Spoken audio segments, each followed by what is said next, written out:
Hello दोस्तों, welcome to the channel. आपको जैसे कि पता ही होगा कि कल हमारा एग्ज़ाम है जेई मेंस का। और होप सो आपने बढ़िया से पढ़ाई की होगी साल भर। और आपको तो पता ही है कि लास्ट आवर जो होता है वही सबसे इम्पोर्टेंट होता है। जो लास्ट का दिन होता है, एग्ज़ाम के पहला दिन या तो फिर एग्ज़ाम का डे, वही इम्पोर्टेंट होता है।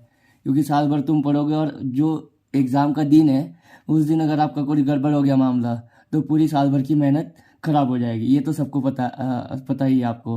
तो इस चीज़ से उभरने के लिए मैंने कुछ टिप्स लाया हूँ, ठीक है। डूज एंड डोंट्स, जो कि जेई मेंस के एग्ज़ाम के लिए हमें याद रखनी है। लास्ट आवर स्ट्रैटेजी बता रहा हूँ जेई मेंस के लिए, जो कि मेरे अनुभव से बता रहा हूँ मैं, ठीक है। जैसे कि डूज में देखिए, आपको ऐसे अभी देखिए, आज आज की रात को आपको क्या करना है, ज़्यादा पढ़ना नहीं है आपको।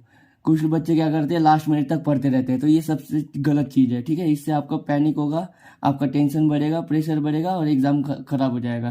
तो आपको क्या करना है, सबसे मेन चीज़ कि आपको ऐसे टॉपिक पे फोकस करना है जिसके ऊपर आपको कॉन्फिडेंस है। क्योंकि आपने पीछे मॉक टेस्ट दिए होंगे, तो उससे आपको पता लग गया होगा कि मेरे को कौन से टॉपिक पे ज़्यादा कॉन्फिडेंस आ रहा है। तो उन्हीं टॉपिक को पकड़ो और थरोली रिवाइज करो, फिर से एक बार रिवाइज करो पूरा, और याद करो चीज़ों को, ठीक है। और ऐसे टॉपिक को अवॉइड करो जिसमें आपको बिल्कुल भी कॉन्फिडेंस नहीं है और आपको लग रहा है कि ये तो हो ही नहीं पाएगा। तो ऐसे टॉपिक को छोड़ दो, क्योंकि ऐसे टॉपिक कर भी लोगे तो आपका एग्जाम में ऐसे टॉपिक की वजह से आपका कॉन्फिडेंस डाउन होगा, क्वेश्चन हो नहीं पाएगा, ठीक है। और एक दो क्वेश्चन की वजह से फिर आपके एग्जाम में आपको पूरा एक पेपर खराब जाता है, तो कॉन्फिडेंस डाउन होने की वजह से, ठीक है। क्योंकि कोई भी एग्जाम में 90% काम आपका कॉन्फिडेंस कर देता है, ठीक है। सो आपको ऐसी चीज करना है जो कॉन्फिडेंस दे रही है, ठीक है। ये आपको याद रखना है, लास्ट आवर स्ट्रैटेजी है, ठीक है।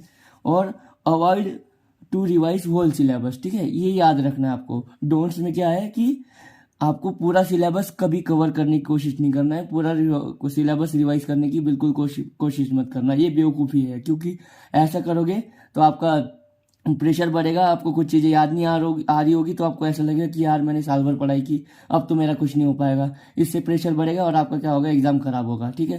तो ये सबसे गलत चीज़ है, ये मत करना, ठीक है। दूसरी चीज़ आपको डूज में क्या करना, सबसे इंपॉर्टेंट चीज़ है ये, जो कि लोग 90% लोग नहीं कर पाते हैं, कि good sleep of 8 hours is very important before exam day, ठीक है।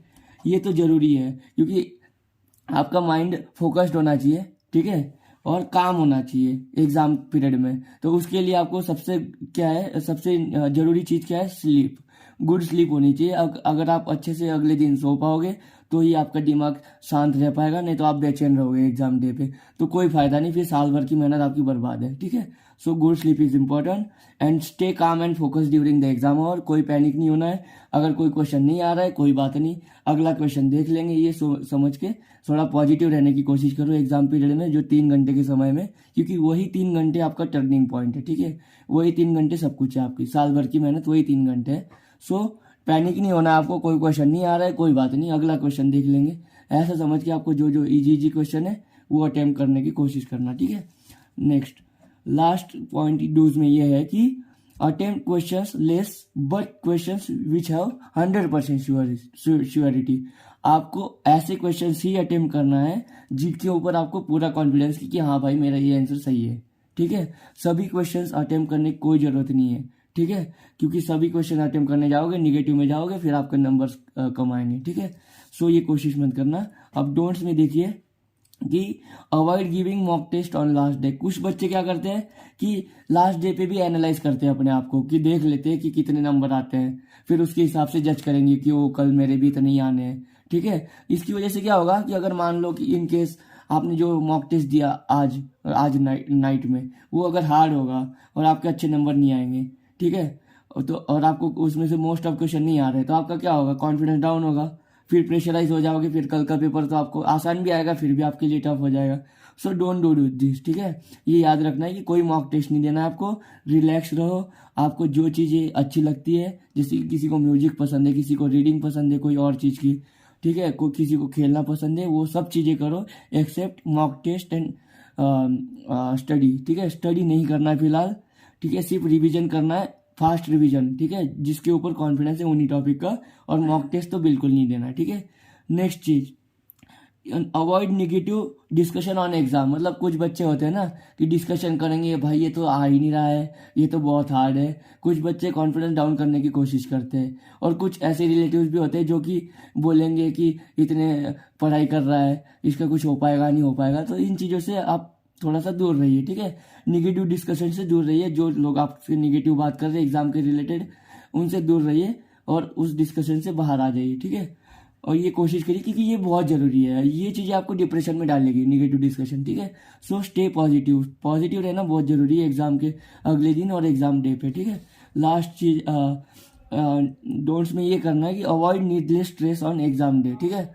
मतलब बेफालतू की चीज़ों का स्ट्रेस नहीं लेना है, ठीक है। किसी का बंदी का टेंशन होता है, किसी को कोई टेंशन होता है, तो ये सब चीज़ें कोई भी दिमाग में स्ट्रेस नहीं लेना है। बिल्कुल फ्री रहो, ठीक है। कोई चीज़ का स्ट्रेस नहीं लेना है।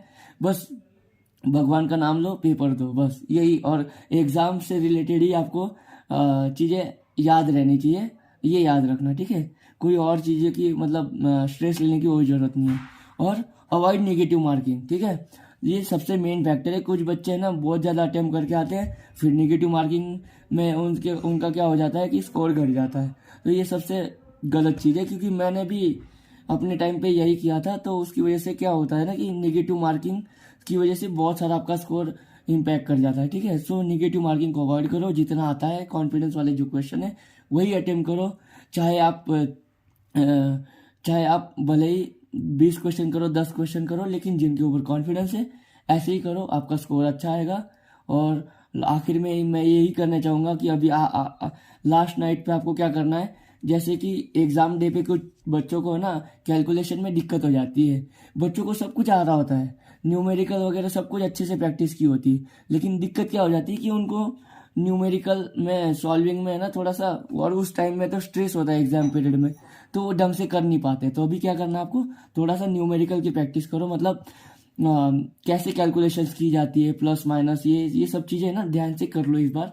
अगली रात को यही करना होता है, ठीक है। पढ़ाई मत करो, ये चीज़ें ज़रूरी है। न्यूमेरिकल थोड़ा देख लो आप, कैसे कैलकुलेशन करना है, लॉग का इस्तेमाल कैसे करना है, ठीक है। ये सब चीज़ें ज़रूरी है। सो यही था मेरी स्ट्रेटेजी, इसको फॉलो करिए आप। और ये स्ट्रेटेजी अगर आप फॉलो करोगे तो मैं आपको गारंटी देता हूँ कि आप एग्ज़ाम में बिल्कुल अच्छे से परफॉर्म करोगे और आपका अच्छा स्कोर आएगा।